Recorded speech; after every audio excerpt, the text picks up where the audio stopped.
Test 1, 2, 3. Why on earth would anyone ever collect space wolves?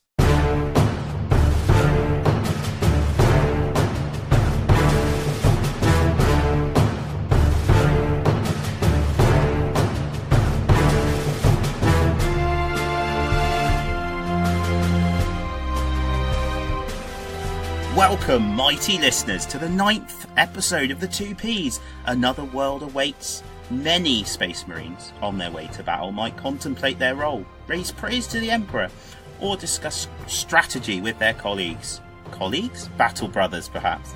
But we discuss our war games. How are you this evening, Ben? I'm very well. How are you? I'm stupidly excited this evening, Ben. I've done some hobby before we started on my hell brutes, and now I'm just like, oh my goodness. Hobby is Are you going to tell exciting. people what we're going to talk about? I am. So on today's episode, we discuss my evil twin from last episode and the bedlam he has caused. Ben has built more of his lemon space wolves. Sorry guys, but this happened. I haven't. You have! You've been working on your thunderwolves. I've painted Space Wolves. Potato. The Astra Militarum are upon us, so we've got a little bit to say about that. Necromunda preparations continue, finally unleashing Woohoo! Ben to talk about that. We look at Firestorm and a rather divisive thing that's blown up around the Firestorm campaign in Age of Sigmar. And then Ben has been and visited TT Combat. We've got an interview from them. That's quite interesting. And finally, more about Fallout. So, guys, we're glad you're with us. Thank you for listening. Grab a drink, settle back, and enjoy.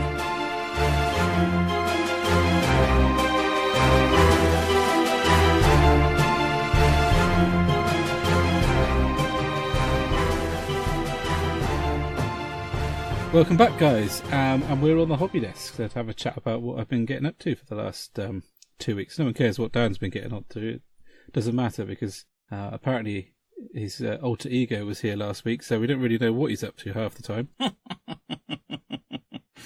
There's tears rolling down my face about your insulting comments. Is there?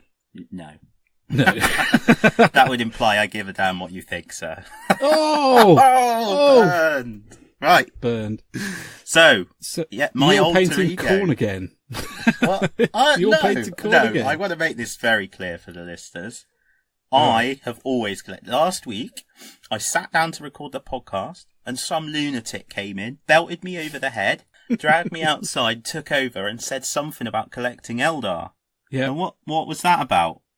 I think that was sanity taking over. No. Yeah. So, and there are a few Eldar sat on the shelf here, painted green. It's a very strange occurrence. Very strange. And a few more just off to the side that are ready to be built. So we'll see what happens with that. But in more important news, my forgefiends are almost done. I've constructed them now. They're fully together. So Captain Subassembly has gone to bed, and they are now put together. So just got a bit of silver and bone to finish off on those, and then the bases, Ben, and then they're done. Excellent. And they do look good. Thank you. And I've been looking through my enhanced edition of the Codex Chaos Space Marines on my iPad that I decided to get, and I've uncovered a few stratagems that I'm going to be using with those guys. So looking forward to getting them in a battle, to be honest, mate. Yeah. Burn some imperialists. It'd be good for you to get some heavy support, really, because your army, when I played it and when I've read about your games, it's all been about pushing forward and getting into close combat. Let's be honest, it's been a catalogue of disasters. It's so shocking. So yeah, it'll be nice to have something a bit different to play with. The fact, have some ranged weaponry to use. I was walking past Games Workshop, and then I looked down, and I had a bag in my hand, and in it was a Helldrake.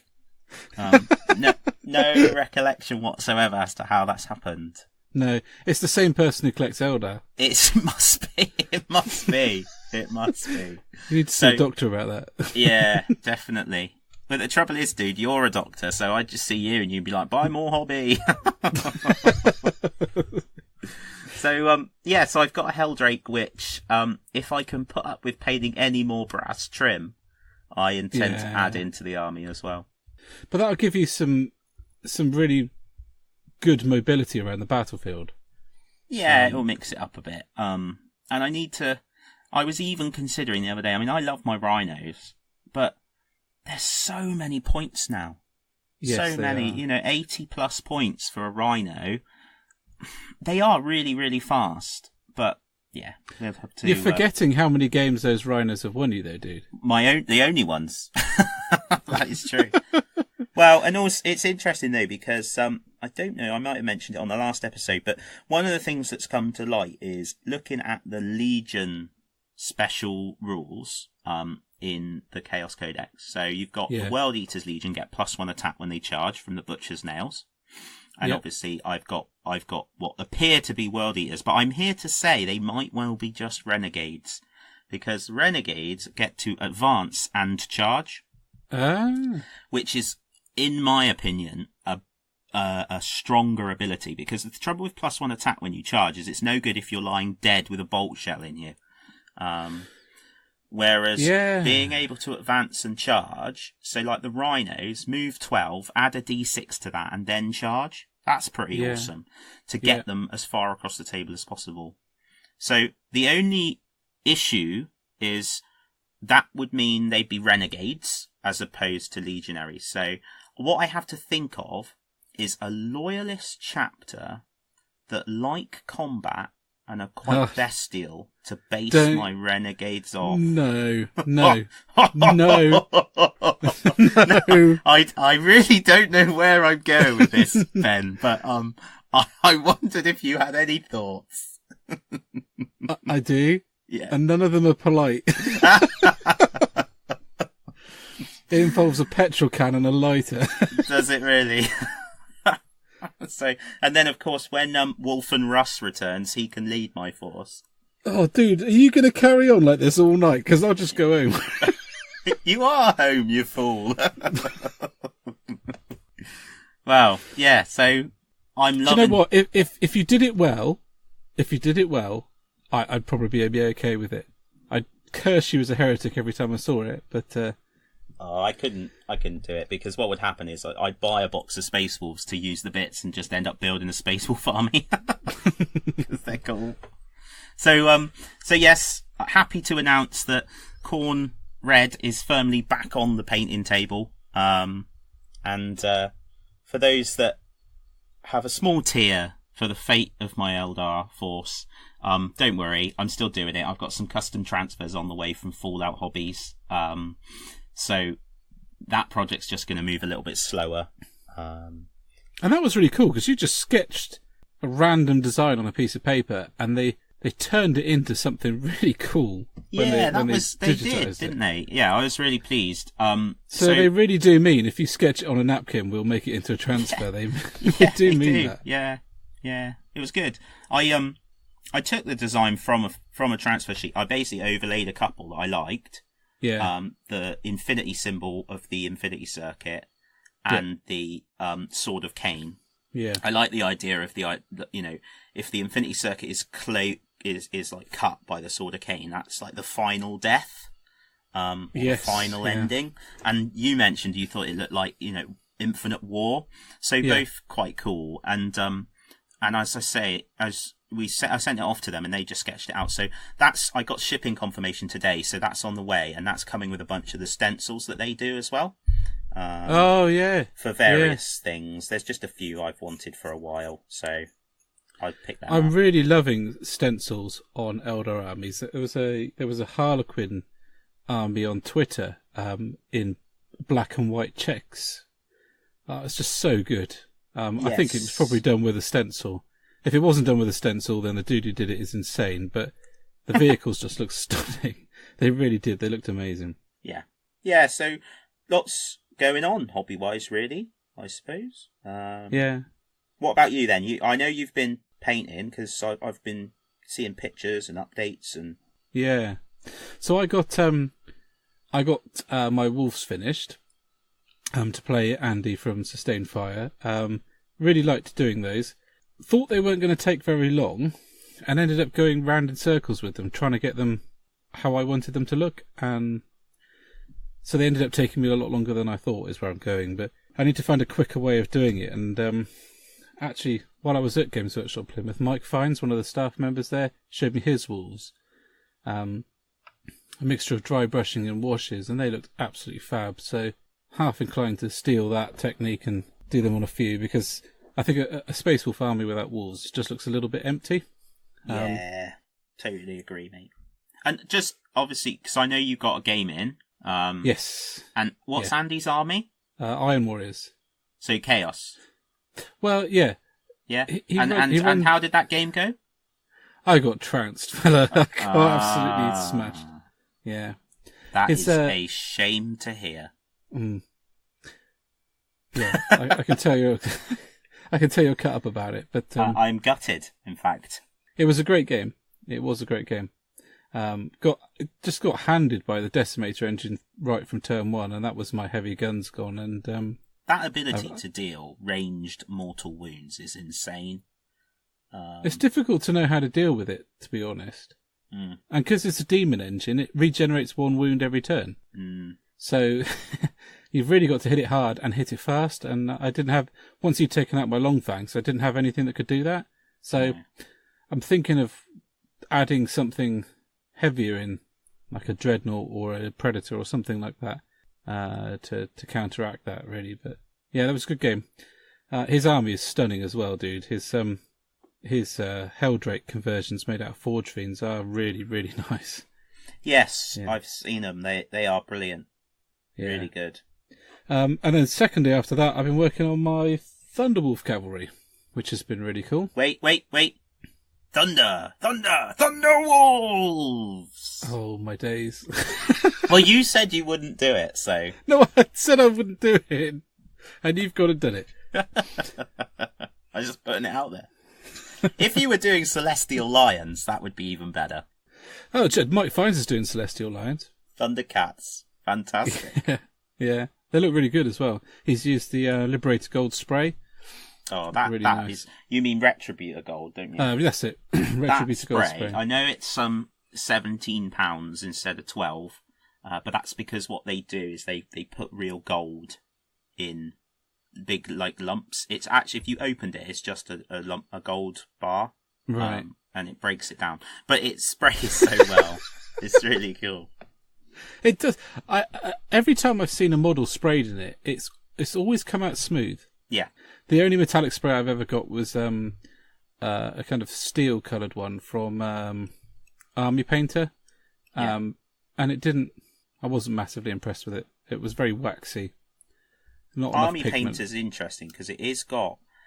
They're all of them are like primers, so yeah. You have got to be really careful. I tend to find 2 thin coats is much better with Army Painter, if not 3. It's great because you get a really diverse range of colours, and I've got quite a lot of them of the Army Painter colours. But yeah, it is thicker. You have got to be careful with it. Yeah. The first models I sprayed with that were my Centurions for my Iron Snakes, and I obscured a lot of the detail. It's a shame, really. But there we go. So yeah, my Thunderwolf. I'm quite happy with how my Thunderwolves are coming on. Taking a lot longer than I hoped, but then I think I just really need to start re-estimating how long things will take me, because everything takes me a lot longer than I'd hoped. But the results they're awesome, aren't they? Really? Well, yeah, I think they're all right. I've got 15 models after that left to paint for my army for the tournament. Well, I haven't. I've due to my, I don't know, being overcome with madness around what army I was even taking. I'm still fiddling around with what I'm going to take. I'm now going to take my Khorne. Oh, okay. This episode, anyway. See what that is next episode. But I'm going to take my Khorne, and goodness knows what's going to go in the list. Yeah. I think I need to get my Land Raider done, because they're points heavy, they are absolutely awesome. And I think what the nice thing about the Land Raider is what it will do is it will fulfill part of the role that I wanted from my Forgefiends, and part of the roll from one of my rhinos. Yeah. So, which means that, what are they, like 300 odd points, Slam Raiders? But within that, I'll get a couple of things. And I've definitely got to get an aspiring...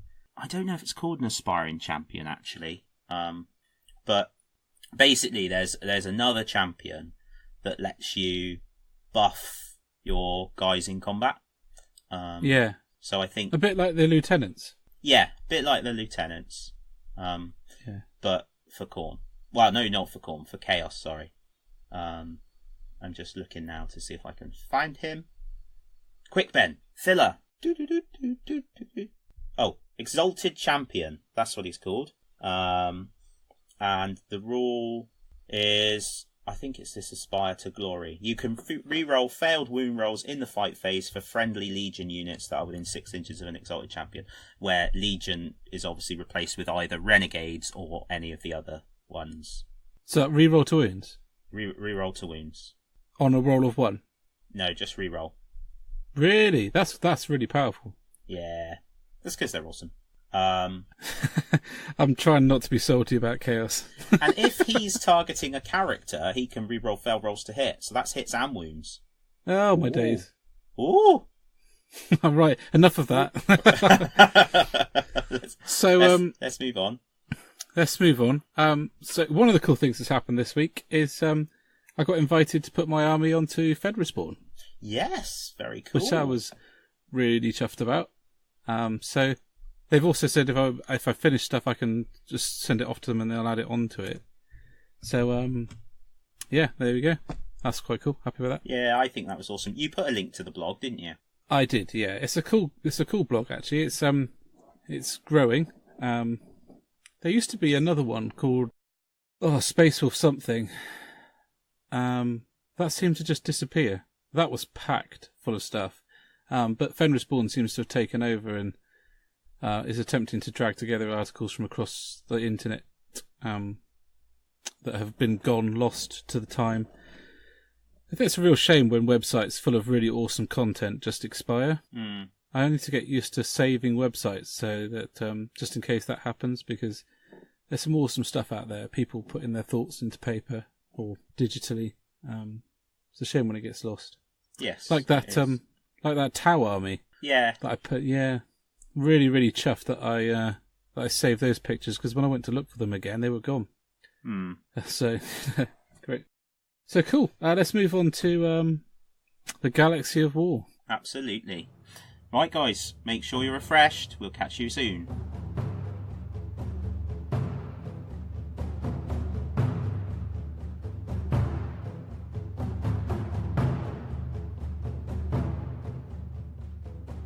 Well, welcome back, guys. We are now going off into the dark, far future. Joining us in the Galaxy of War. We've got a few things to talk about. A couple of things Ben's very excited about. Necromunda, mate. I think. Mate. Is on the list, isn't it? Yeah, well, it certainly is. But before we get into that, so we now know, or people have known for a little while, we've got the Astra Militarum, or the Imperial Guard Codex. This weekend. Is coming out, yeah.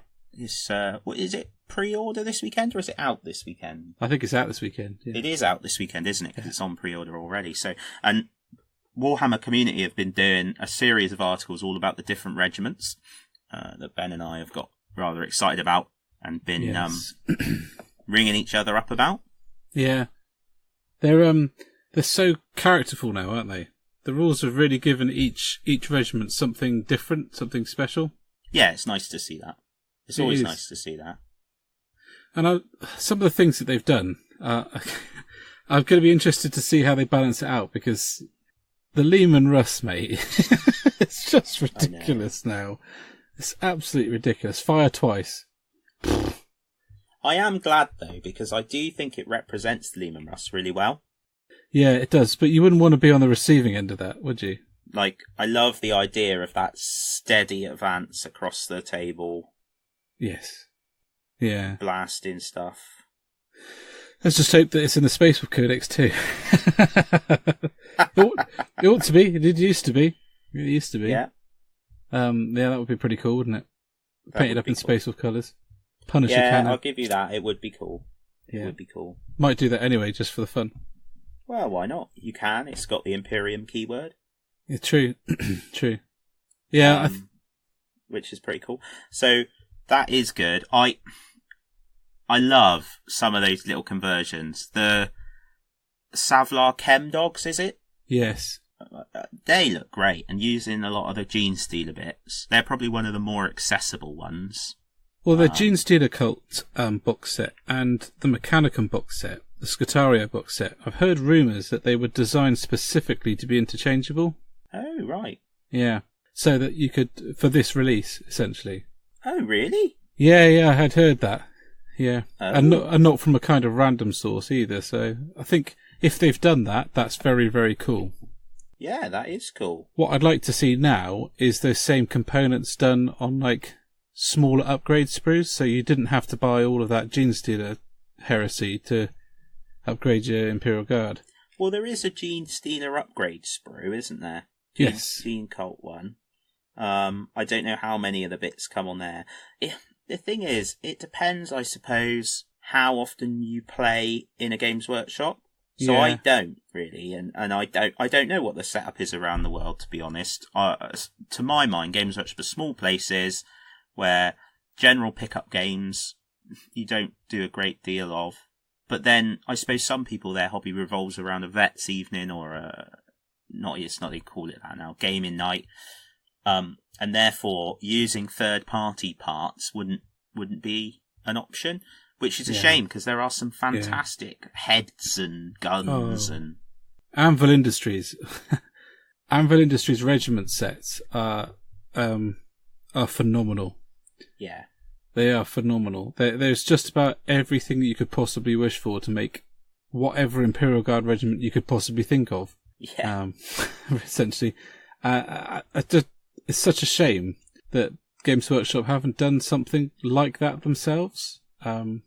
Because it's one of the few armies where I think that to get the look of the regiments that I want, I would have to go to a third party vendor, really.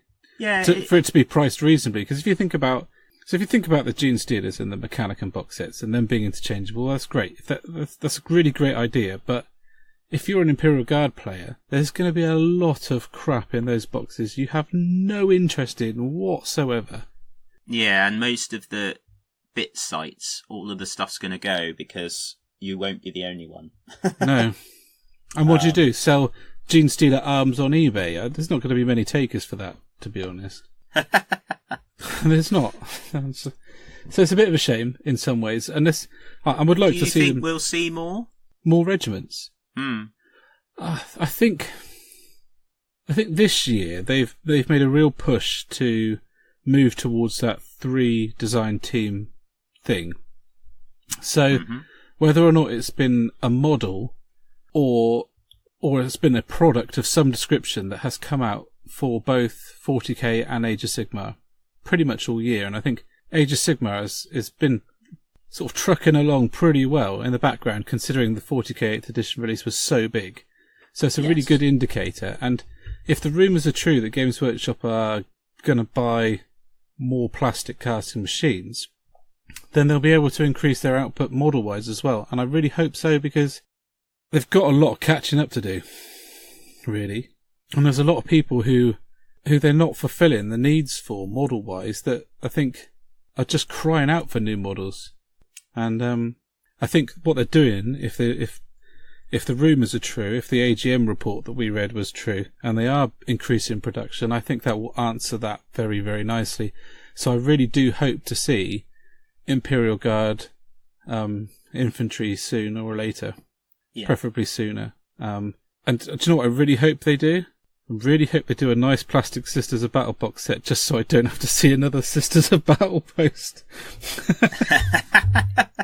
Because it's practically daily. And they just need to do that so that I can go to bed, I think.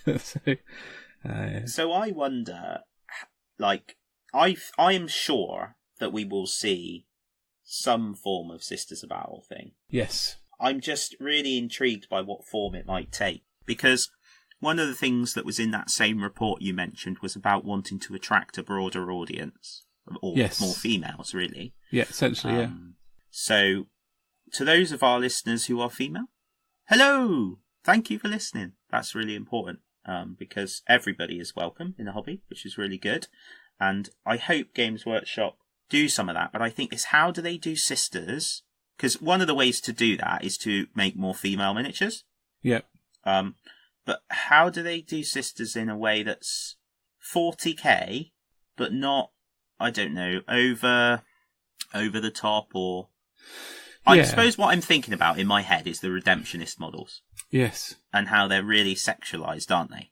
You mean the, not the Redemptionists. Not the Redemptionists, what are they called? The ones with the chainsaws. Yeah. Yeah. Yeah, no, exactly what you mean. And unfortunately, a lot of the third-party models go down that route too. Yes. And I just think it's a bit stupid. For a modern battlefield, if you're running around in your underwear, you're going to get shot. Well, yeah, I mean, I don't know. You are going to get shot, but then you look at the electro priests and stuff. There's loads of stuff that doesn't make sense from that point of view, if you go down that point of view. Well, like Space Wolves riding wolves. Well, and also, you know, if you think about tanks and the modern battlefield now, yeah, you know, a tank... A bloke can run around with a missile launcher which will leave nothing except maybe the engine block left of a modern tank. Yeah, so absolutely. In the 41st millennium, it is mental. You know, there are rough riders with horses. So it's not so much the realism side of it. It's a bit silly, isn't it? It's just the same old stuff. So, I'd like to see them tactical. I'd like to see them ornamental. I'd like to see less high heels, more flat boots. They wouldn't be Sisters of Battle without having a bodice, so that's cool. I'd just like to see them done in a kind of modern style. Yeah. I think Sisters of Battle are what they are. What I'd like to see, and it's really cool to see female pictures, artwork in the new Imperial Guard Codex. There's artwork of female guardsmen, and I think they would sell. I really do. Yeah, which brings us neatly back to talking about the Imperial Guard. It does, yeah. So, yeah, hopefully we'll see some more regiments, and certainly, like you say, with the capacity increasing, maybe we will. Great to see the Lehman Russ. Be interesting once the book hits, because obviously there's a lot of, for those that follow social media, there's a lot of talk about the Guard being insane, but we'll see. We'll see when they get on the battlefield, really. Yeah, I mean, at the moment, if you take each of those little things in isolation, they sound painful. Yeah. They really do. Especially when you magnify it across an infantry army. So, like, for example, the Vostroyans get an extra range. That could make a massive difference. Massive, massive difference. Yeah. If you've got like 60 guardsmen infantry, that's a lot of firepower. That's a lot of lasgun shots to wade through before you get anywhere near them. I want them to bring back Praetorians, personally. Yes. Yeah. That would be amazing. Or you could go to Anvil Industries and they do a lovely Praetorian. Yes, I'm sure they do. And Victoria Miniatures do as well. Oh, Victoria! Oh, mate, don't get me started on them. I love the stuff that Victoria Miniatures put out. Yeah. Particularly the gun carriages. Really like those. Yeah. Yes. Really good stuff. There's some great stuff out there if you want to create those things. And like we said, you just have to think about where you want to use your army. Yes. Yeah. I don't think that's as big a barrier as sometimes it appears, because I just think Games Workshops, whilst they sort of are the hub of the community from a sort of building your force and having someone to chat to and driving in new people, maybe once you've moved into the realms where you're going to be using third-party sites to build a force that's pretty unique, you're in a place where ideally a gaming club or, you know, gaming group is the sort of thing where you'll get your hobby needs will be better fulfilled. Yeah. Not always possible, but that's... Yeah, when I lived in Plymouth, the Games Workshop Vets Night was all the Hobbit that I did. Yeah, that was where I went to game. But then, you know, maybe it was because I wasn't looking around enough. Maybe. But there we go. So, Necromunda. Yeah, I was going to say, let's go on then. You're excited. So I suppose really there's quite a lot out there on the web, isn't there? Rumours wise. No one started to get it. I don't think. Correct me if I'm wrong, Ben, but I don't think anyone's started to get any boxes of it yet. It's not at that stage, is it? No. No, it's not at that stage. No. So we haven't got definitive kind of. I've read the rules and this is what they say. There's a couple of people who've played intro games, like small playing two gangers intro games. That are fed back what rules they've got. But then having said that, dude, when we went to Warhammer Fest and we played 8th edition in their intro game area, I could have been playing any edition, frankly. It could have been anything from second upwards. Yeah. It felt so generic. It was like, oh, roll this and roll that and this is what happens. And as soon as you asked any questions that got into the grit of what the game actually was, with all due respect to the chap who ran through us, who was incredibly enthusiastic, he didn't know the answers. No, we have covered that, haven't we? I think. We ended up gravitating towards one of the guys who wrote the rules and following him around in a non-weird way, listening to what he was saying. And we picked up a few really cool tidbits there, like the fact that you could move and fire with heavy weapons, and you could move and fire and then charge with a heavy weapon. So I think I'm not too convinced that the intro games that have been played in Necromunda will be that, good an idea. But so it's more about the personal preparation, isn't it? Because I know you've been. Yes. You mentioned last time about the scenery. Yeah. Didn't you? So. Yes. Yeah. So it's really interesting. It sounds like the first ball. We know the first box set is going to come without 3-dimensional scenery. It's going to have the tiles to play in a 2-dimensional way. And it sounds as if the game design has been made specifically to do that. So you can have 2-dimensional play and 3-dimensional play. The idea being you will have sewer battles and tunnel fights, as well as the traditional Necromunda battles across industrial terrain. I don't think I can be completely clear on it, but it does sound, and I might have misread things because it's Chinese whispers, isn't it? But it does sound as if you're activating one ganger at a time. Yeah, I using action points. Yeah, when you were reading it out to me, what was on the net, it seemed like that, like a reaction game. Yeah, and there's going to be sort of action cards and action points and really cool mechanics like ammo. I'd forgotten about ammo in Necromunda. And it's such a good mechanic that you can take those exotic weapons like bolt guns and plasma guns, but there is every chance you'll fire it once and that's it. The rest of the game, you're stuck with an auto pistol or your nail gun or something, or just a sharp pipe. So an angry yeah, I'm really demeanor. So I'm really excited about that. It sounds like they've included a lot more mechanics about trading and things. But still, I haven't really heard a good deal of solid information about what's going to happen with your gang progression. No. So, but it sounds as if they're making each individual ganger a little bit more of a thing. Yeah. Rather than the gang of a whole. So it talks about having gang member cards in the box set and then blank cards for you to make new gang members, rather than a roster sheet. So really excited to see more details about that. So what do you know what gang you want to do? Like, based on previously? Previously, I was Escher. Escher are now apparently the chem specialists and they carry around vials of horrible concoctions that they've mixed up. So, yeah. So, but then having said that, and I think I've mentioned this before, I never liked the Goliath. I thought they looked stupid. You did. You said on the last one. But the new models look so good. And I got a feeling that there isn't going to be a single gang that is going to come out and I'm going to be completely, I don't like them. No, I don't think there will be somehow.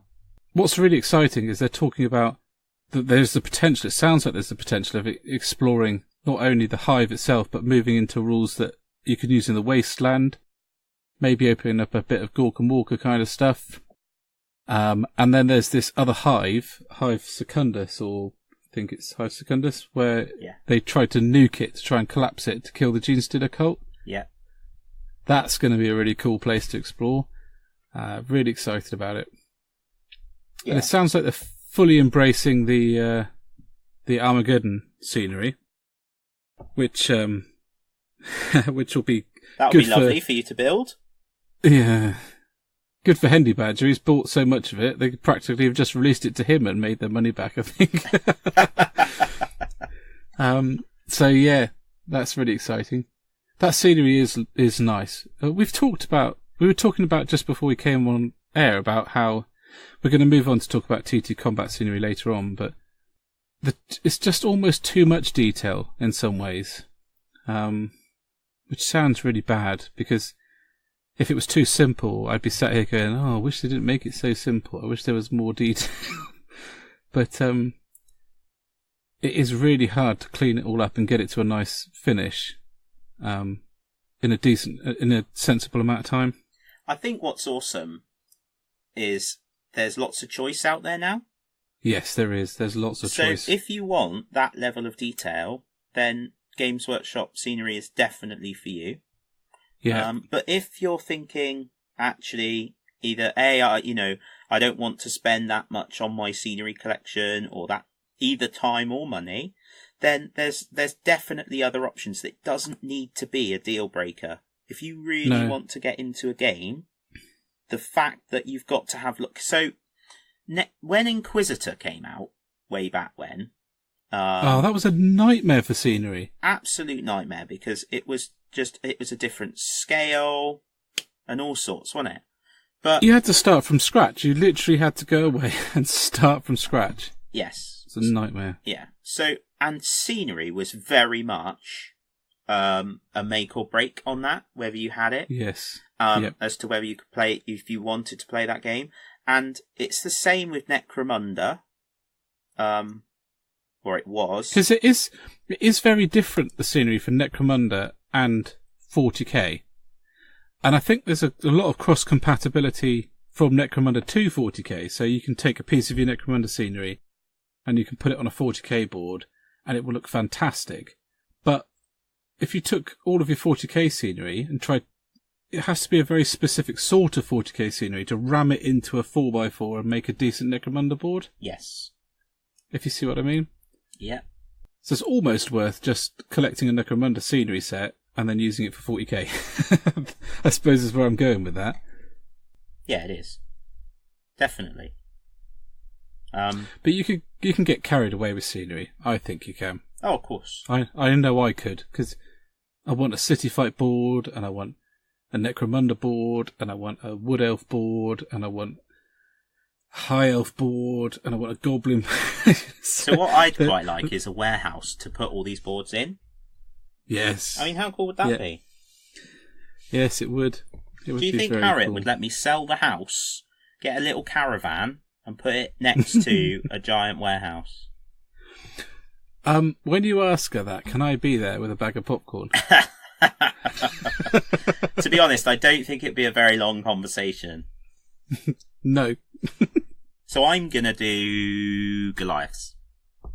Are you? Straight out of the box set? Yeah, and that's why. I always was quite excited by Van Saar before, and I'm sure there will be other gangs that come along. I might see. Well, they've talked about the release schedule being much, much faster than it has been for Blood Bowl, because Blood Bowl, I think, took them by surprise. I really don't think that they expected the level of interest that they got for Blood Bowl, because I think had they known that there was going to be that level of interest, they would have put more resources into it. Yeah. And I think now they've done that, they've learned from that, Necromunda, they're ready. So you're going to get the whole lot very, very quickly. I think you're probably going to look about a gang every 2 to 3 months. Yeah, but even if you saw a gang every 2 to 3 months, that's still, what were there originally, 8 gangs?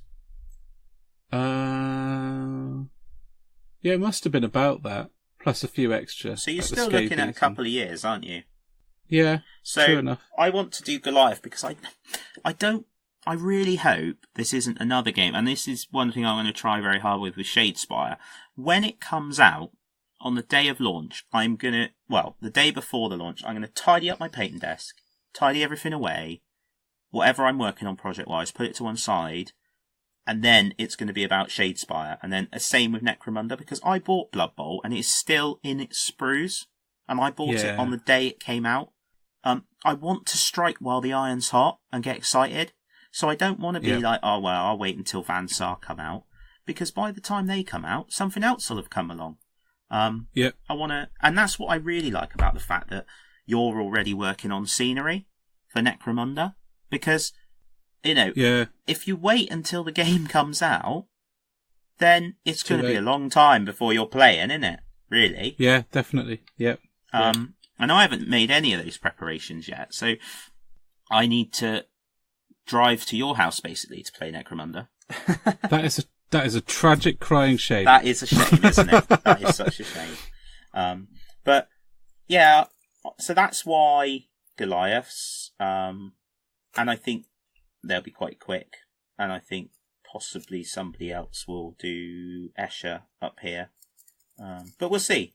We'll see what comes out, but I definitely want to do one of the gangs in the box quickly. Yes, yeah. I'm tempted. I'll see what comes in the box, but I'll either go one of two ways. I'll either get the box and then paint both gangs and have it like on the shelf so I can get it down and play it as a game. Yeah. Or I might even see about speaking to somebody and just splitting it in half, because I'll probably want to get the rules digitally, if they're available digitally. Yeah. Anyway, and I'll probably be more inclined to play the game on big battlefields rather than as a board.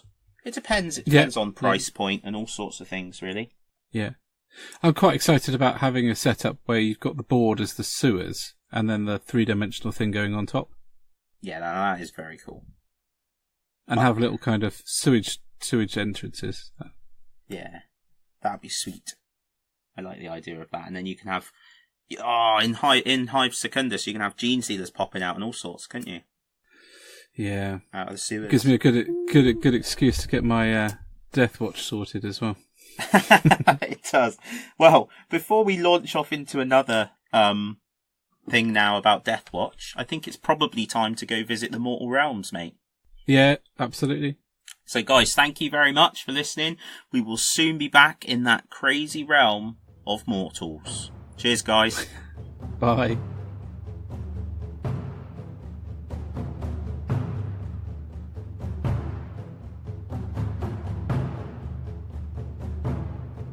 Hi guys, welcome back, and we're into the Mortal Realms. I've just chewed Dan's ear off for cleaning up a model in the background in Galaxy of War, so if you hear someone scratching away at the Imperial Space Marine, that would be Dan. Then Ben hasn't done his editing well enough. Whoa! Oh! So, sorry, dude. Mortal Realms. Mortal Realms this time is so exciting. We've almost got too much to talk about. I know. We were making a list, weren't we? And it was just going on and on and on. So, where do we want to start? Do we want to start with... Firestorm. So, Firestorm. Let's talk about that. How awesome is that? Yep. So, it's like a grown-up sticker book. It is! That's why it's so exciting. I hadn't realised. That is the perfect... Oh, yes.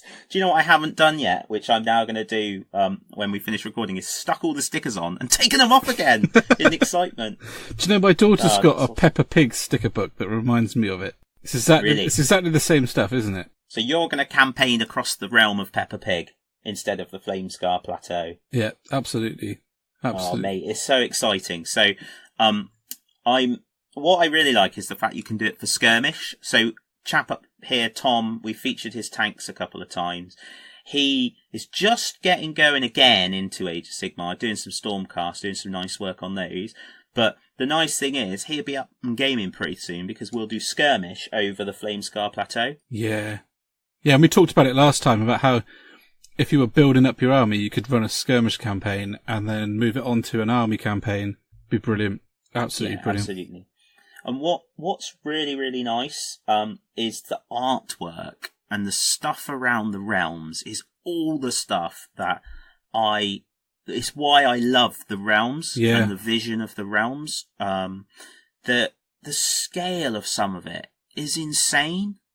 It's just mad. So Sorry, because I know you hate it when I make a load of noise in the background, but I'm just opening up the box. I don't know. I don't mind you opening up the box and making noise. I have issue when you're scratching away at a model in the background. The Infinity Gears, yeah. So, oh my goodness. They are just so cool. Just massive, massive ancient workings that are just on a scale which could only be sustainable through magical means. Yeah. The caverns of Fulminax. So there's a chained fire elemental beast thing that is under a mountain. Yeah. And in ages past, the ancients harnessed his power to power this sort of beam weapon. Yeah. In fact, actually, they're featured on the front cover of the Firestorm book and then on the front of the box. You've got a picture of the gears, a picture of Fulminax, and a picture of these prismatic eye things. Yeah. And the whole campaign is around capturing those three strategic things because together they allow you to wield a weapon which basically creates a massive laser of death. Oh, cool. Which is pretty cool. So up to 4 people, although you can buy more sets. Yeah. And put the maps next to each other and play with more. Yeah, yeah. Bit frustrating. Well, is it frustrating? It's not really frustrating, I suppose. But there's some cool little cards in, little envelopes in there for you to keep your army's cards in. Oh, cool. Because you gather cards that do things. So, and obviously they recognise that people aren't going to just play a campaign in one go. To me over time. But you need to write the name of your army on the card, which would make it one use. But there are ways around that, obviously. Yes, there are. Yeah, there are. It's really cool, isn't it? I think one of the things I'm really excited about is that they've started to explore the fact that there's humanity in other places other than Azir. Those 3 cities really excite me. Yeah, and they made a big jump because basically in that season of war that came out, the campaign, but everything had moved on by like a century. Yeah. So loads of cities got created, and there's some amazing cities. There's that what's the main one called, Ben? Which one? Hammerhelm. Hammerhelm, yeah. A cross between 2 different realms, which I really like. Yeah, yeah. And there are ones which are floating. It's great. And the fact that they've started to theme armies around those is really cool because it gives a place for you to say, this is where my Dark Elves are from, or whatever they're called now, and this is where my Empire are from because this city has the Empire feel, and this city has the Dwarf feel. Really excited by that because it's starting to improve the framework which you can hang your armies off of. Because I think as much as it's really good having a blank canvas, which is what Age of Sigmar was in some ways, Alexander's Glitterskaven comments aren't unjustified because there will be people who go away and come up with the most bizarre stuff you could possibly imagine that for their army, where you're like, really? That's what you've chosen to... Okay, that's fine. Each to their own. But if you have a slightly clearer framework, then I think you've got some sort of guidelines, somewhere you can step off into the world a little bit easier. Yeah. And also, there's some fantastic miniatures. So, Witch Elves, Corsairs. Yes. Blackguard. Yeah. You know, the White Lions. They're all fantastic miniatures. Yeah. That don't... It would be such a shame to see them go completely. So it's nice to see somewhere where they could be based. And actually, when Dan and I had finished our game, that we'll talk about in a minute, he had used some of my elves from my 8th edition elf army. Yeah. High elf army to play his game.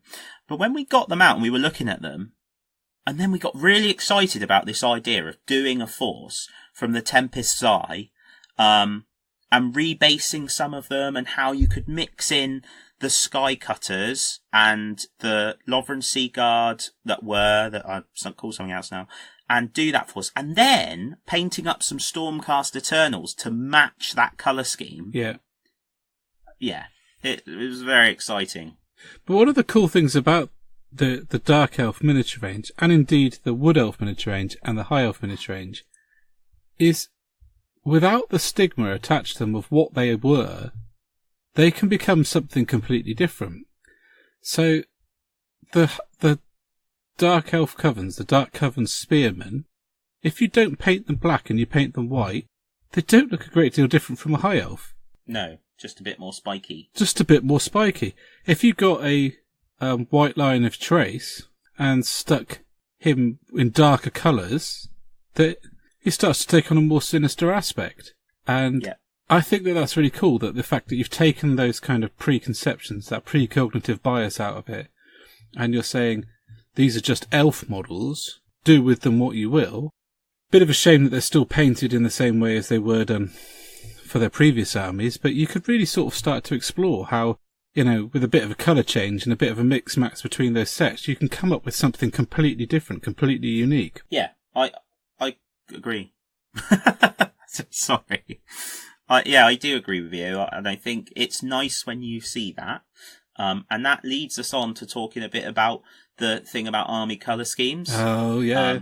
That's come up. So you made me aware just before we started recording of something you've seen doing the rounds about a couple of lines in there about if you want to field an army from, for example, the Tempest Eye, all you need to do is paint them up in the scheme from the Tempest Eye.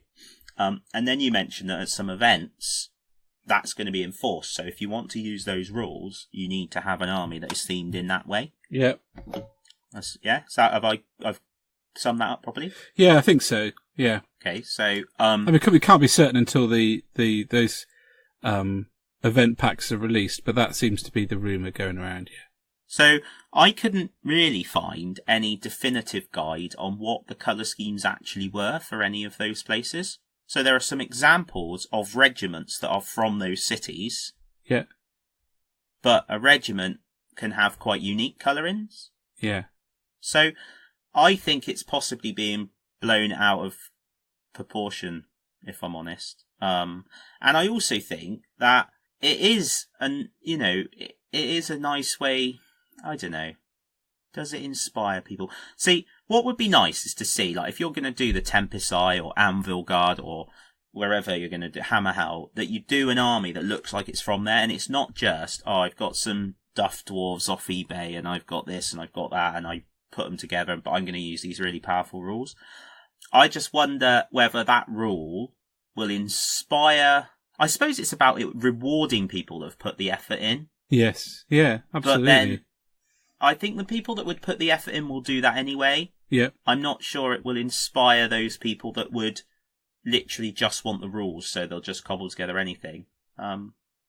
I suppose people they react emotionally because they feel like they're being told they have to do something. Yeah. And people don't like that. Yeah, no, absolutely. But yeah. I think for me, it's just not a big deal. It's not a big deal. It's like Neve Blacktalon. So Neve Blacktalon, in her thing, said she always goes to war in, I don't know, whatever colours, didn't she? Yes, it does. The colours of I've seen loads of Neve Blacktalons in other colours. Yep. And if I turned up to a game and someone said, I'm using Neve Blacktalon, but she's actually Blacktalon Neve, her twin sister, because she's in this colour scheme, I'd be like, cool, no issue. Yeah, no, you're right. And I think when people see things like the camp, the idea that a tournament, they wouldn't be able to play their army in it. How many tournaments are going to have that strict enforcement? And really, how many people play in tournaments? And if you're going to play in a tournament, then it's always been about the rules which the guys that run it set down. It's always been about that. Yeah, of course. I do think, actually, the more I think on it now as we're talking, I think really it's in there as a way to try and reward people for taking the time. Yes. To create an army. And it reminds me of a friend of mine in Bristol, Gareth, who we always used to laugh because he used to have what he called the Brown Marines. They had no markings. They were just Marines painted in brown. Yeah. And not just flat brown, but brown with a shade. And the reason they were Brown Marines is because they could turn up and they could be the Blood Angels or the Ultramarines or whichever Marines they wanted to be. Yeah. For access to the rules. And I suppose that was a very open and honest approach to that kind of gaming. Yeah. Which is fine if the rules are what you're looking for. And I suppose this way, what they're trying to say is, it'd be really cool if it would be nice to reward you for taking the time to create a themed army. Yeah. And from that point of view, I understand it for the tournaments because, or certainly from the narrative events, perhaps not so much from the tournaments, but certainly from the narrative events, I think it is important that people are rewarded for creating something that fits. Yes. Yeah. Because I think there's a lot of imagination and creativity in the Age of Sigmar community. Undoubtedly, I've seen some great stuff. A conversion of the Sister of Silence into Greatsword unit using the Wanderer heads. Oh, yeah. Fab. Absolutely brilliant. I love that. And it's such a clever conversion and so simple. And there's nothing to say that because things are so loose, because there's such a free blank canvas, you can do things like that. And you're not going to get somebody come and say, "Oh, well, where do they come from? How do those fit into the rules?" You can't have 7 steam tanks because there's only 6 in the whole empire. Or So that was Martin, wasn't it? Martin Orlando on Twitter. Yes, it was. Yeah, you saw that. Yeah, well remembered. Yeah. So yeah, I think there is a lot more. There's a lot of creativity in the Age of Sigmar universe and in the Age of Sigmar community. Sorry, and I think it is nice to reward people who spend a bit of time thinking about their armies and producing something cool. Yeah, it is. So, talking about armies. Talking about armies. So mine's been to war again. And won, didn't it, Dan? It won. Tell me it won. No. I mean, it's about time it did win. No, it didn't win. It didn't win, and it was sad day. So I've already posted the game. Yeah. I think. Has it come out yet? I don't know. Yes, I it has. Have scheduled it. Yeah. Yes. So the game's out. Basically, really powerful start. Insane. I had the murder host. I got basically 4d6 inches of extra movement before my first turn even began. Wow. By the end of my first hero phase, I should say. So I was right in Dan's face, the face of his wanderers. But he did exactly what you should do. And he had a big line that I ran into because I had to, because they were in front of me. Killed them, but then I was stood there in front of an awful lot of firepower. And that firepower shot me a lot. So, he used a twin battle line, did he? Yeah, so he did the twin battle line. So he had the front good. line of rubbishy spear dudes, and then behind that he had some swords masters on one side, my own swords masters cutting me down, and some wildwood rangers on the other side. Yeah, and they did the counter charge thing. Really effective. And that sort of blunted my attack, and then he shot everything else to death because all of his units could get out of the way, because the Wanderer's ability is that you can redeploy them along board edges. Yeah. And their noble lets them redeploy along any board edge, so not just the one they're on. So they led you on a merry dance, did they?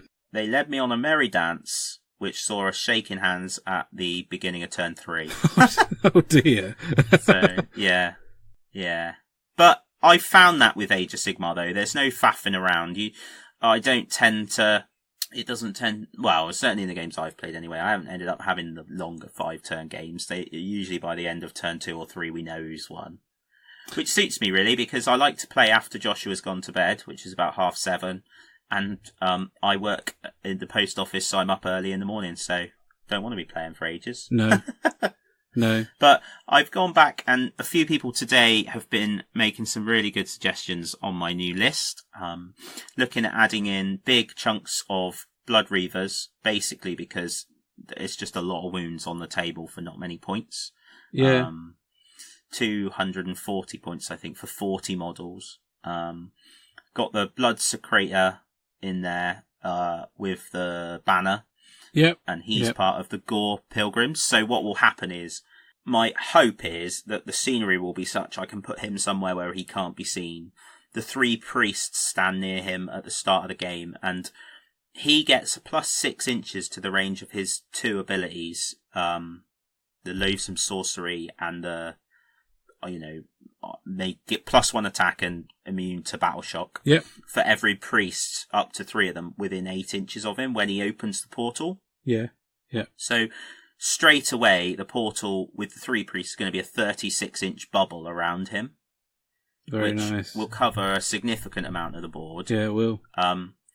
But the interesting thing is, because the wording is, it's when he opens the portal, provided he doesn't end up needing to move and open the portal again, which he can't do in the same turn, and as I've already said, I'm not expecting the games to be long, those priests can then move away and that thing still stays in place, so they're not pinned to him. Yeah. So that's quite cool. And so, you'll literally have to kill all 40 or all 80 Blood Reavers, and then a couple of spawn, planning to use the sacrifice power to take wounds off the spawn to generate blood tithe points, and then if the spawn die as a result of that, that's another blood tithe point. All right, yeah. Yeah, so I've got 3 priests. They'll be doing the ability on a 4+, which is re-rollable. So generate the blood tithe points quickly, get up to the 8, and then bring in a unit of 30 blood letters. Ooh. Within 9 inches of the enemy. Now, the only thing there is, so their blood letters will have +1 to their charge, so they'll have an 8-inch charge. It would be nice to squeeze in a Bloodstoker, because if he could be in the vicinity, he could whip them and give them +3, so then they'll have +4, so they'll only be needing a 5-inch charge to get into combat. Yeah. And 30 blood letters is a powerhouse, to be honest. Especially because if they're in range of that banner, which they should be, based on what I've just said, they'll be getting 60 attacks, and 5s and 6s will be mortal wounds, so that's 20 mortal wounds on average. But that's all great theory.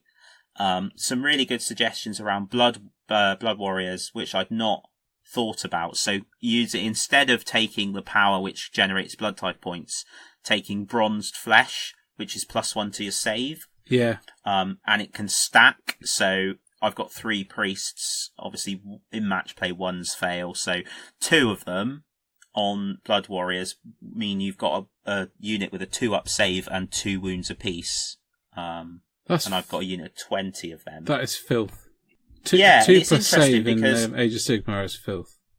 Yeah. Well, I've been convinced that the infantry on the ground is never going to do anything, but people are making me think otherwise. So, again, something else on the painting desk is there are 58 Blood Reavers.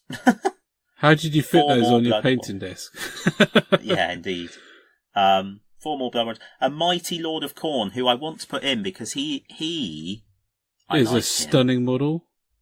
It's an amazing model. I've got a version of him for my 40k army, so it'd be nice to finally go back and actually paint the original. Yes. But I'm going to give him some kind of crazy ability, which I can't remember the name of. But basically, he gets to double his attacks when he's fighting, but if he doesn't kill anyone, he turns into a Chaos Spawn. Well, that's why you don't worship the Chaos Gods, ladies and gentlemen. So turn you into a spawn if you don't do it. Yeah, absolutely. But he hits on 3s, wounds on 3s, has a -1 rend, D3 damage. Oh. And then there's a general ability, so just for being the general, that allows him to reroll failed rolls to hit. Yeah. And if you are wounded by his axe, he has the reality splitting axe. So basically, if you are wounded but you don't die, you roll a dice for each wound, and on a 5, the model dies. Just straight out dies. So do you think that this army list is going to be more successful? Yes. You do? Yeah. Well, whether I can actually use it effectively is obviously a different... completely different matter. Yeah, I've been using even the smaller units to the maximum of their ability is I think it's a challenge in Age of Sigmar, because I find that the units are very unique, and the stackable bonuses, or the bonuses that you can get from the people around them, make a huge difference. So yeah, I think working out how to use just one unit and then remembering how to do that in the midst of the whole army, I think that's quite a skill. I must just correct myself, because it's not... You don't roll a dice for each wound caused. If you are wounded, you roll 1 dice, so you only get 1 chance at the 5+ thing. Okay, well, But it's still awesome. I mean, he could fight Archeon and cause 1 wound and roll a 5, and then Archeon disappears into the realm of chaos. So, oh, what a shame! The whole world would cry. Be a good day. Having said that, Archeon is a stunning model, and if I'd painted Archeon and he was killed on a 5+, I'd be gutted. He is awesome, isn't he? Yeah. And his Varangard are wow. Oh, I didn't even know they existed. I missed that. I know you did. I missed that. You even were like, which company makes those? Oh, so nice. And then found out they're such nice models. They're massive as well. Yeah. Love them. They could almost convince me to collect a Chaos Army, those models. Almost. Ooh. The word almost. But I'd think about picking those up just to paint them, frankly, because they are stunning models. Yes, amazing. So my goblins had their first run out. Yes, yeah, we saw that. Yeah, they were fun. Against the corn as well, wasn't it? Yeah, not mine, but some corn. Loving the mob rule where you get +1 to wound if you're over 20 models and +2 if you're over 30. Absolutely love that. I'm glad. I'm happy for you because, to be honest, when you put yourself through painting like 52 of them in one go, I'm just so happy that there's a rule that gives you some kind of benefit for that level of pain. Do you want to know the sad thing? I need another 8. Oh, but because the kind of big mob unit rule is 60. So 60 of them gives you the cheaper bonus. So I'm going to have a unit 60, but the extra 8 are going to be netters because netters really help. And you can spread those out. And the rules are so vague. This unit may contain a number of banners and a number of gongs. You may have netters in this unit. What? You could actually create a goblin marching band. You could. You could have the whole. That would be amazing. It would be gongs and drums and. Brilliant. Do you know that's actually a really good idea? A marching band to go out the front of the unit. That's yeah. Model some goblins because there's a model of one with cymbals and there's one with pipes as well, isn't there? From back when they did Squig. They still Squig-herder models. They still do get Squig-herder models. Dude, this is happening. That is going to happen. That is going in my army. I am going to have a goblin marching band. It's decided. Well, I think that on that note, I'm quite happy to call that a jolly good Mortal Realms segment. Yeah, absolutely. So we've actually just kind of not done half the list. We haven't covered Shadespire at all. Oh well. No. Well, I think that's going to be something we can cover. If you want to know a bit more about our plans for Shadespire and you've not listened to episode 8, go back and listen to episode 8. Yes. Bit of a random plug there, but we talk about what we're going to do for Shadespire. It will be with us by the time we record the next episode, mate. So I think that'd be a great time to talk about Shadespire. I was going to say, we'd do a better job of it when we have it in front of us. Yeah. We don't do a great job of anything, but we'll do a better one when it's in front of us. So. All right. Rightio. Off we go into Hail to the Community. Yep. Thanks, guys. We'll catch you soon. See you later.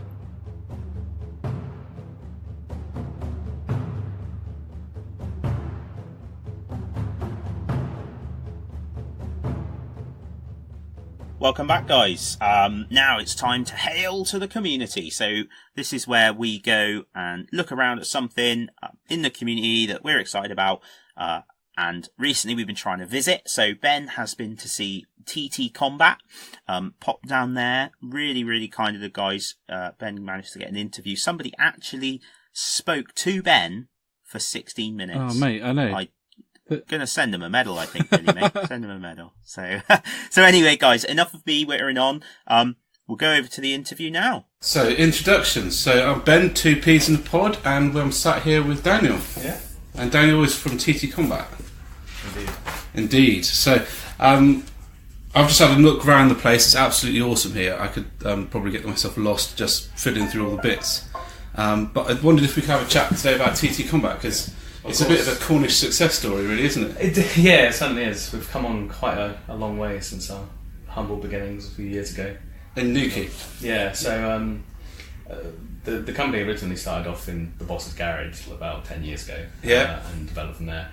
And then it was originally retail and bits and pieces we did before then, and then we did our own kind of review videos and stuff online, kind of similar to the guys at Beast of War. It wasn't quite our thing.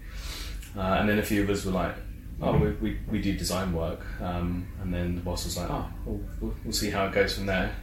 Got us some software, got us a laser.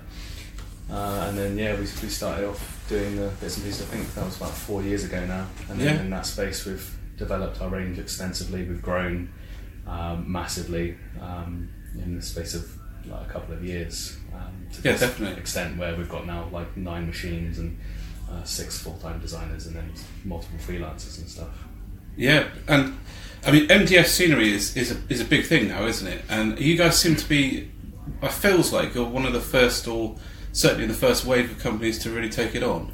Yeah, I know when we first started looking at it, there wasn't much in the way on the market of it. And it was just kind of one of those things of, we'll try it out, see if it's popular. Yeah. And then all of a sudden, recently, it's just boomed, and everybody's getting involved in it.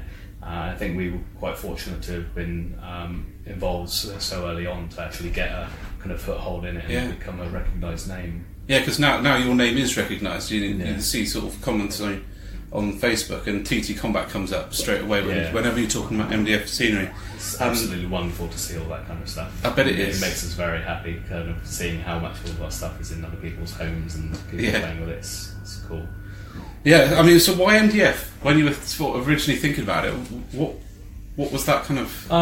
Well, a lot of my kind of experience during my kind of design stuff at school and kind of college and stuff like that was relating around MDF and acrylics and stuff like that. So when the Louis was looking at kind of going into that kind of stuff, I was like, I know all of these material things and this stuff, and I was able to show what we could make with it. And from then we were like, that's a really useful, good material to use, and we just kind of ran with it, and it seems to have done very well. And obviously it's become quite popular with plenty of other companies, so I must have made the correct decision somewhere. Absolutely, because it's a great kind of framework for. So even if you're just a gamer who doesn't really fancy spending hours on scenery, it's awesome straight out of the box. But then, as a kind of backbone for something larger, it's really useful too, isn't it? Yeah, without a doubt. Have you thought of any other materials? Because you've got a 3D printer kicking around here, and you're doing resin work as well. We're certainly looking to do some kind of like multimedia projects of MDF and acrylic stuff, and resin all in the same packs and stuff. Obviously, with the new industrial stuff, we're looking at the kind of cardboard tubes and stuff that we're getting in. And as we progress, we'll be finding more and more kind of materials and stuff that we can use within machines, and as we kind of develop our own skills and kind of develop our knowledge of the area, we'll be experimenting a bit more, which is always good fun, having a bit of a play around with the materials. Yeah, absolutely.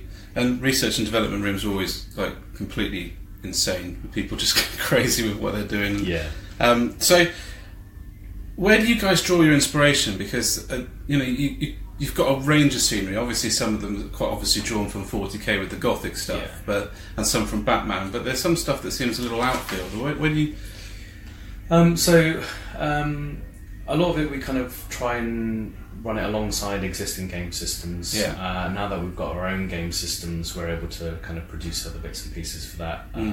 Like with the Venetian scenery and stuff like that. There's not really anything else like that on the market. And that board looks amazing in that room. It's great. It's absolutely wonderful to look at. And with those kind of ranges, there wasn't anything out there beforehand, and we needed it for Carnivale, so we're like, we'll make an entire Venetian range, and it proved incredibly popular even before we re-released the game, and we're still in the process of kind of getting the Kickstarter of that sorted. And it's quite popular. A lot of the kind of ranges we kind of think about what could fit with existing kind of game systems. What would be an interesting style to take for them, because everyone normally kind of goes with the same old kind of style of for each specific game. We were like, maybe we'll kind of mix it up a bit and kind of use it for that. And the amount of different things we've seen people using our kind of products for, and when games we'd never intended them for, is really quite interesting. And then that gives us even more ideas and go, well, if people are using for this, why don't we make some bits specifically that kind of fit with that? And it's kind of growing from there.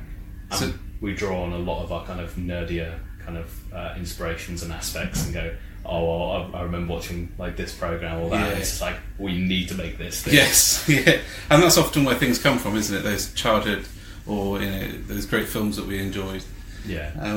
So, I mean, you've produced so many products, but is there any one that you're particularly proud of? Myself, it would be the Venetian range. The one that I'm proudest of hasn't actually been released yet. Oh right, okay. It's a palazzo, so it's a much larger kind of mansion for the Venetian range, which is quite impressive. And hopefully I'm going to get that one out within the next few weeks or so to kind of go in with the kind of early release. But I think that was probably the best one in my mind. A lot of the kind of the city scenics kind of bits and pieces that I've been doing are quite favourites of mine as well. The brownstones and stuff. I quite like the idea of a long street of all of them. It looks quite nice. I'm a big fan of the theatre/cinema with the chairs in. I think that's fantastic. Yeah, the Sovereign Theatre. Yeah, I get the feeling that when you designed that, you were obviously intending for the models to go inside and use the interior. Yeah. Which a lot of gamers don't do, I don't think, and I think it's a shame because a firefight across the cinema seats is it's quite iconic, really. Because that's one of the things we always kind of try to do is that although we know a lot of wargamers won't ever use the interior of buildings, we want to give them the option to, just in case they do want to. And so we add kind of bits and pieces of that, and as you say, having a firefight across a mall or a theatre is quite cool. Yeah, it's one of the things I quite enjoyed when I was making the Galaxy building, of it being the massive multi-layers going all the way up and having like a SWAT fight going up the stairs and stuff like that. That whole concept in my mind's really cool. Yeah, like the Raid, the film. Yes. I mean, that thing is massive. Yeah, the Galaxy. It's a monstrosity. So, in a world where you were one of the first companies, or you certainly have a name established now that it's kicking off. What do you think makes TT Combat stand out against all of the other companies? I think because we offer good quality products that are kind of like very high quality in their detail and stuff like that, but still at quite an affordable price. Yeah, I'd agree with that. One of the things that we've certainly noticed with a lot of our competitors is that although a lot of them have some very, very beautiful buildings, they are extortionate in their kind of costs, and especially for what the materials are and that kind of stuff. And with having the inside knowledge and like producing it ourselves, knowing how much everything costs and this, that and the other, and we're able to produce all of these items to sell it at our rates, we're kind of like, well, how on earth are they able to kind of put those prices on there? Because it just doesn't make sense. So we like the idea of having lots of relatively nice pieces that people can just fill their board with and not have to worry about spending loads of money. Yeah. Because obviously they're already spending loads of money in their miniatures. Yeah. And one of the other, like having to buy loads and loads of buildings for about the same amount of money or even more than what you've done on your miniatures, people aren't going to be very happy with that. That's why quite often you see quite empty tables because they don't want to kind of fork out on the money. So, and I'm a huge fan of boards stuffed full of scenery. I know I'm a Spacewolf fan, so I need the scenery to get but to get up there. But I am a big fan of that because, although that said, I'm seeing some new Fallout boards where it is very much like that computer game where it's just desolate and then one iconic piece of scenery. Yeah. And you've already got some scenery that I think is perfect for it, like your Dynagas petrol station. That took some inspiration from the Fallout ones. It's almost bang on. Yeah, it's bang on the money. And I think you said to me earlier that you're thinking of doing a new range to go alongside Fallout. Yeah, so we're going to be developing like an entire range. So taking a few of the items from the current city scenics and making them more ruined, but then doing a specific set of very Americana kind of style stuff. We've already got some of our freelancers working on some resin accessories and stuff for it as well. So brilliant. We're going to have quite a collection ready for the release when it comes out. So it's going to be one of those things that should have quite a cool collection. And it means to do all the product research, I have to play Fallout 4 again. So it's a shame. It's such a terrible burden, but I suppose someone has to do it. Well, I suppose that, at the same time, there's a market almost gagging for that at the moment. Like I was mentioned in my last podcast, there is whole groups of people on Facebook who are building the boards ready for the game. They're super excited about it, and I'd be well excited if I was working on a project that was, building scenery for it. Yeah, we're getting quite excited, getting some concepts put together and stuff like that. And that's going to be the next big project after we've got our industrial stuff out of the way. It's getting a load of Fallout stuff ready to go.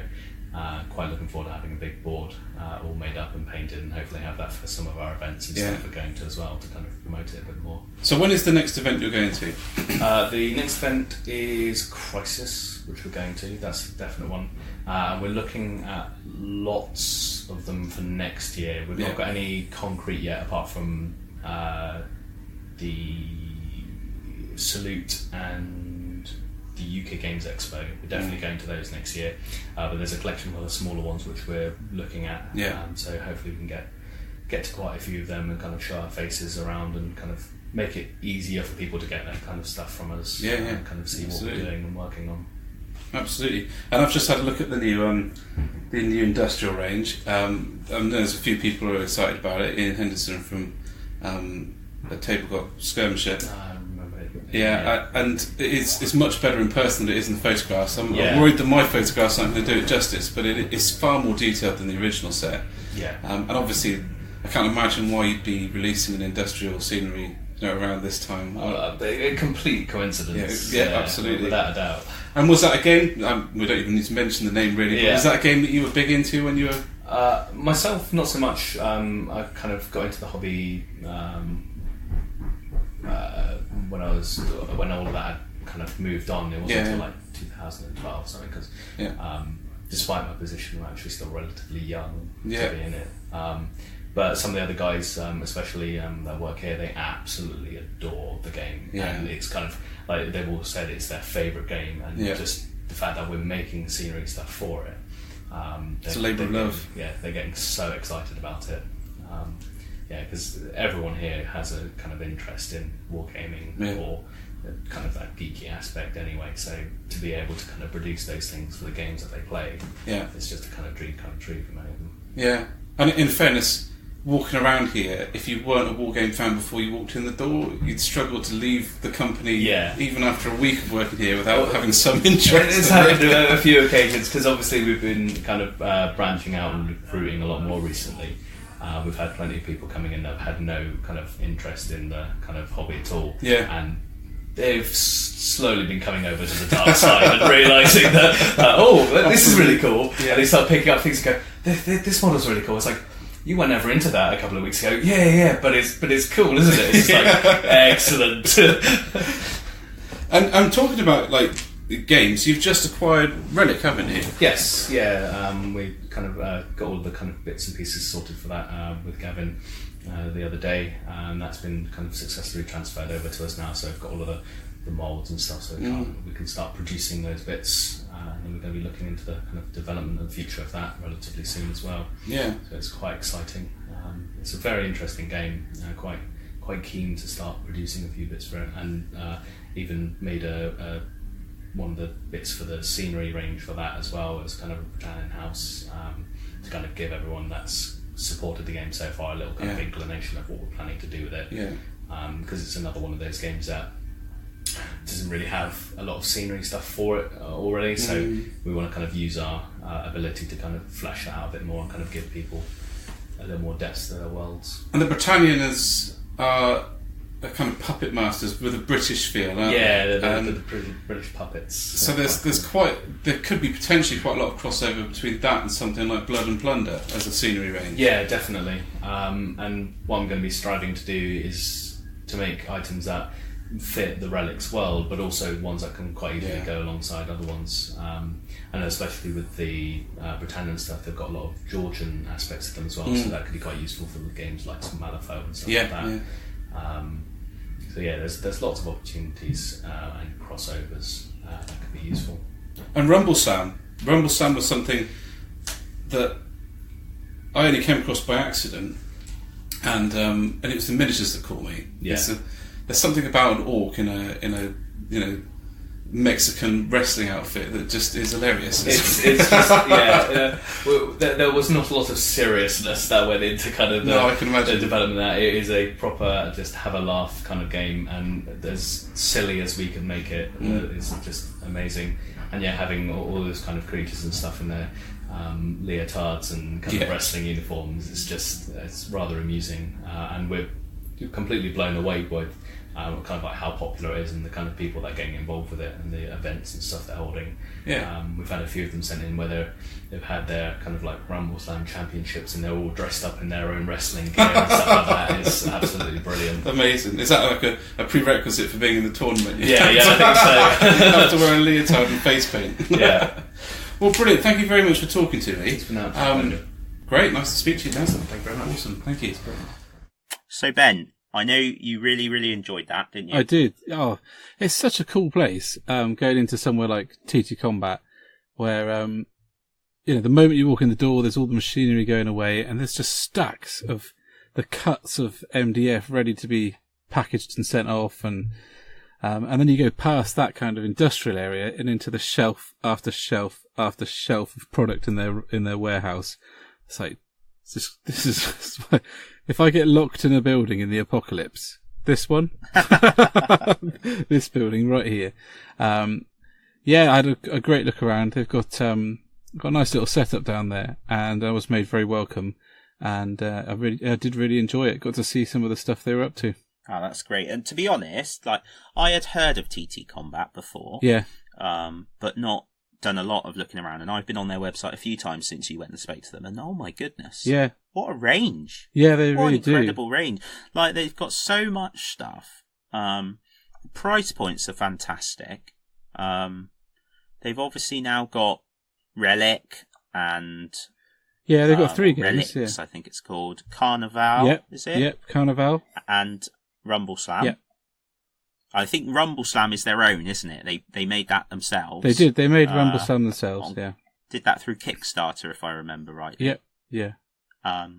So it's quite the hobby page, to be honest. It's getting there. They've just introduced trees as well, so they're expanding. Yeah, some of those trees are stunning. They're different as well. Yes. That's what's quite cool about those trees. They're different, yeah. They're in that Venetian range. Yes, so the Venetian range is really interesting, and talking to the guys there, it's probably the product range that they're most excited about, because there wasn't... Well, he mentions, doesn't he? You asked him what's he most proud of. Yeah. And he said that range, didn't he? Well, absolutely, because I think the thing about it is that there wasn't anything like it out there before. So they had to literally start it from scratch. And when this episode comes out, I'll post all the pictures of their Venetian board that they're working on to showcase Carnival. And dude, it was so good, and such an interesting kind of place to play a model game, because it's Venice. You've got all of those waterways dividing up the areas. So if you're isolated on one little kind of island and the rest of your group are somewhere else, you're in trouble. Big trouble, because there's only certain entry points. So it creates a really cool battlefield for you to play across, and the models they've made are really, really nice. So yeah, that's something that they're supporting quite a lot. And of course now they're looking into the product range that they've just released, the new industrial stuff. Got to see that on the table, and the pictures don't do it justice, mate. It's so intricate, so versatile, and so big. That oil rig platform is big. Ace. Yeah.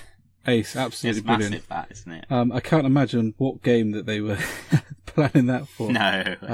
But some of the things that I didn't... So I knew they did MDF. Yep. But I didn't know that they did like resin bits. Yeah, absolutely. The fuel dump. Yes. The little fuel dump they do. That is amazing. Yeah, it is. That's really cool. And I really like, I said to you before the show, I really like their trench system thing. Yes. They've got. And we crossed this earlier, didn't we? Yeah. Well, I really like the plastic one that Games Workshop do, with the exception that because it's got all the dead guardsmen all over the front of it. Yes. Because it's gothic and all the rest of it.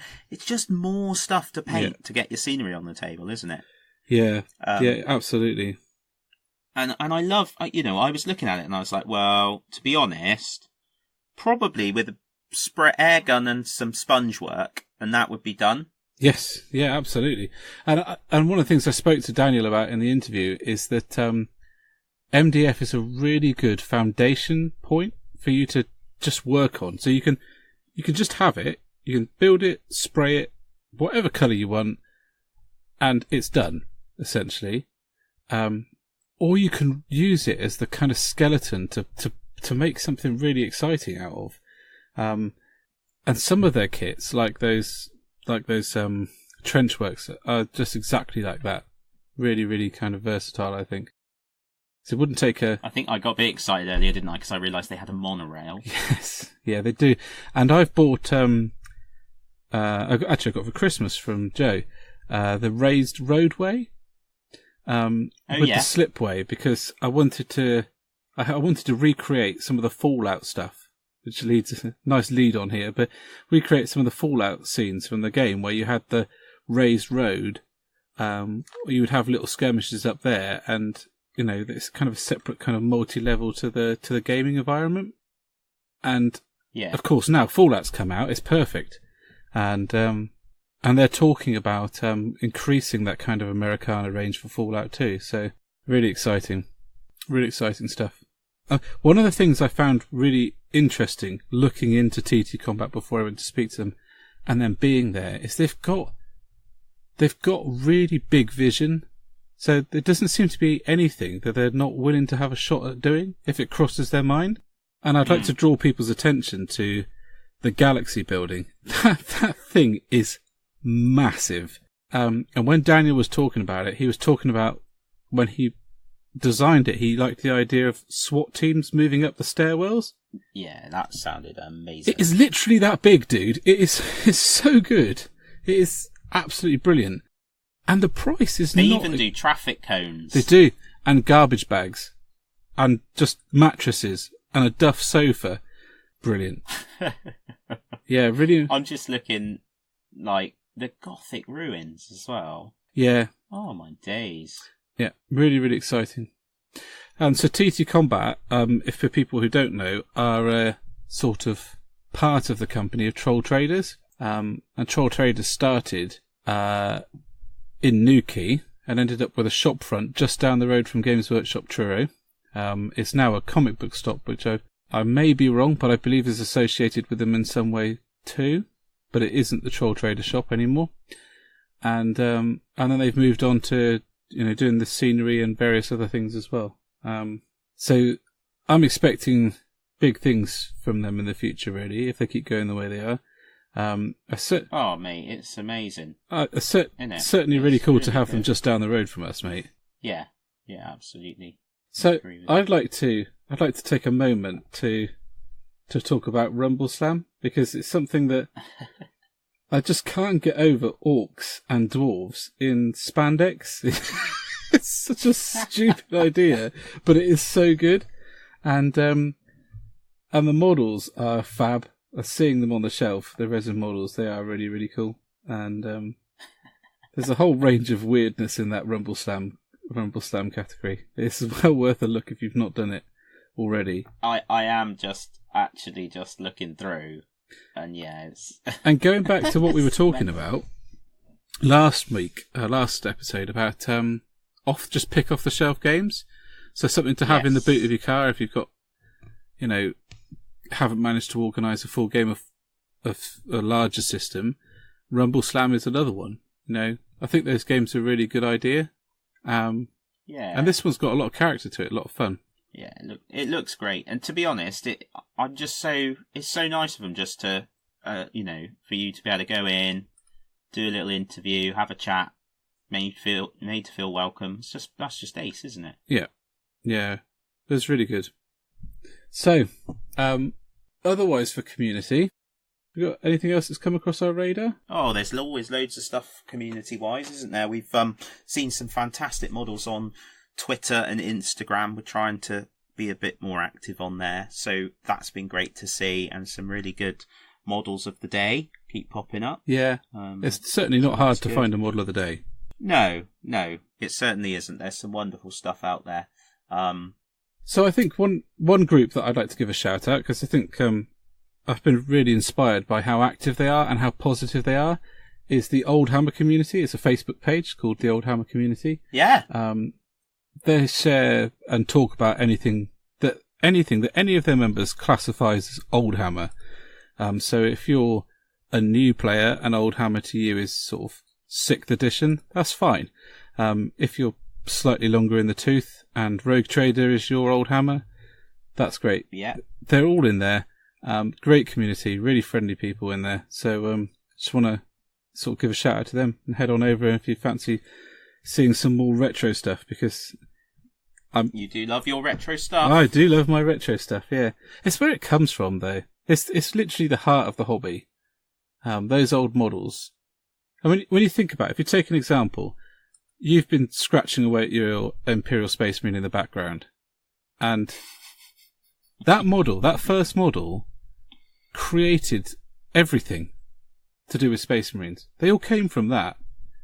And I think that there's something incredibly special about that kind of first thing, the seed. It's probably a very technical way of describing the heart of that kind of expansion, but I don't know it. But that kind of first model, I think that's really special. When you think about the first Orc models and those early Imperial Guard models and the first Inquisitor models, they're just fab. Absolutely fab. Yeah, they are.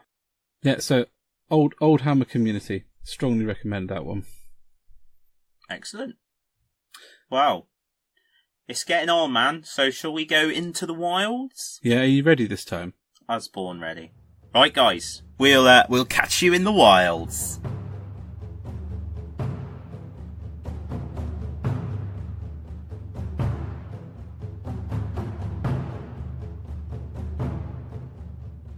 Hi guys, welcome back to Into the Wilds. Dan's strapped on his adventuring suit and we're going to head out into the wasteland and talk about Fallout, because they've announced their pre-order the last couple of days, and I'm, as you can probably imagine, pretty excited about it.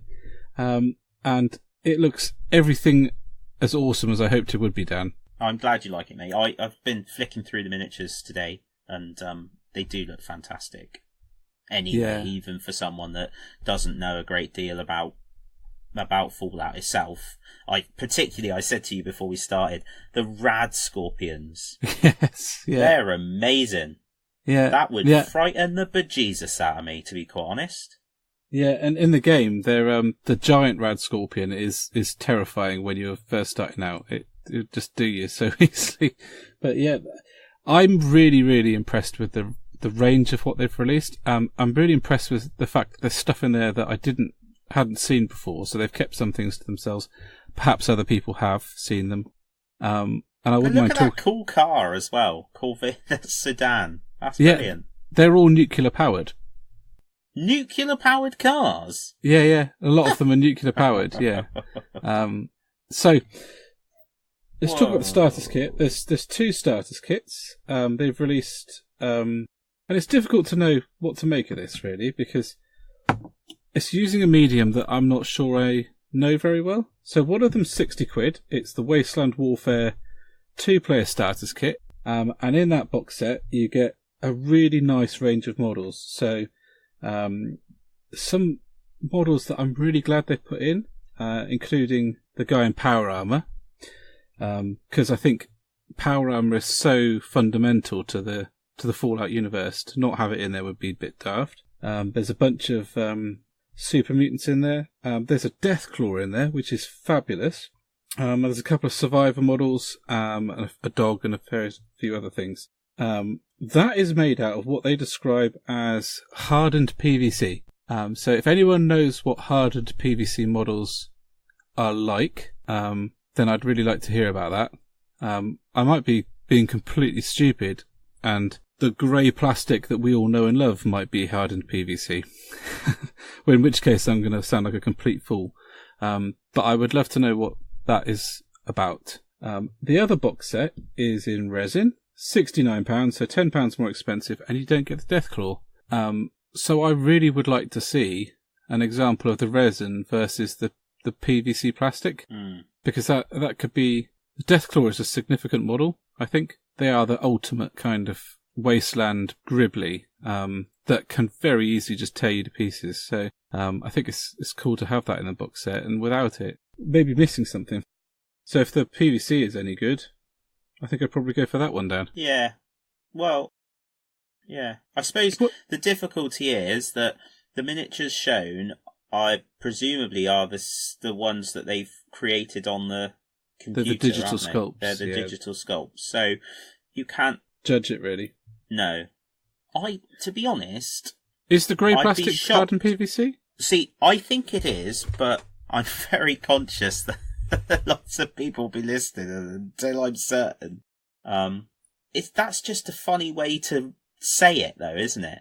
It is, and it's odd to describe it unless what they're trying to make the difference is, because obviously you get some board games, you get miniatures in, don't you? But they're made out of a different type of plastic that's maybe not as good on the quality.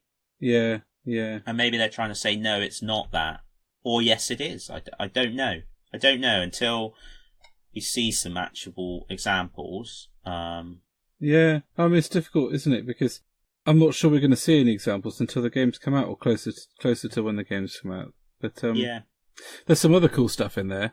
I wanted to highlight, if you've got a second. Yeah. So one of the other things I'd like to highlight is the Red Rocket petrol station, Dan. Oh yeah, I've just been looking at that. Yeah, so the Red Rocket petrol station in the game is one of the first locations you come across, and ends up being kind of your base of operations. And it's done in that wonderful kind of retro Americana feel. And going back to 2T Combat, they make a very nice gas station called Dynagas, which was inspired by Fallout, and so is, as it happens, a very good piece of scenery for Fallout. But they've gone with a cardboard scenery for this, and we were talking about that the other day, because we quite like the way that those cardboard battlefields look, don't we, Dan? Yes. But we have had some thoughts and concerns about how tough it would be, how much it would stand up to being taken apart and put back together, because the battle systems, who are the guys that make this, make some really nice 2x2 per section boards, absolutely stuffed full of things, that you can then pack away into a very small box. So it'd be really cool for something like role-playing or a skirmish game, like Necromunda, for example. But if you keep getting that kind of stuff in and out of the box, my Games Workshop cardboard scenery, admittedly a lot thinner, is knackered now. Yeah. Absolutely knackered. But that was kind of our only concern. But looking at this Red Rocket one, I don't know what you think, dude, but I think it looks great. Yeah, it does. It looks very good, mate. It looks very good. It's complemented with some resin bits of scenery, like the rocket, the petrol pumps, a few other bits and pieces, like the vending machine. And so I'm quite excited about that. Again, it looks like something you could just use as the skeleton to make a better version of it, or tart it it's up a little bit. It's funny, and I expect to be sort of laughed at a bit for this comment, because I pay a lot of money for models made out of plastic, but I think it just bothers me paying £60 for cardboard. So that box set, £60, is you get a gaming mat, you get the petrol station, and you get the resin accessories. Yeah, you are right. So that's not too bad, I don't think. And it is a kind of starter's terrain pack in a box. So I love the Brotherhood of Steel, I've decided. Yes, the Brotherhood of Steel. Possibly are amazing. because they've got the most similarities to other things that I like.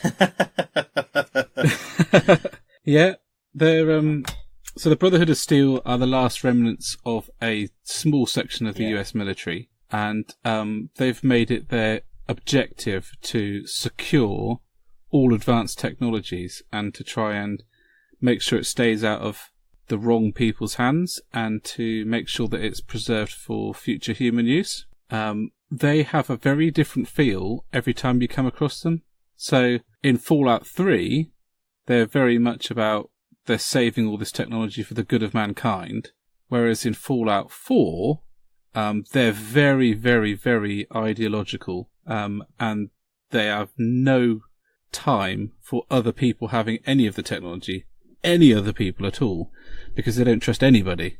It's a very hard line, and very difficult to get on board with, because in the other incarnations of them, they've been the good guys, and when you play in the fourth one, you're a bit like, nah, these guys aren't so clear-cut anymore.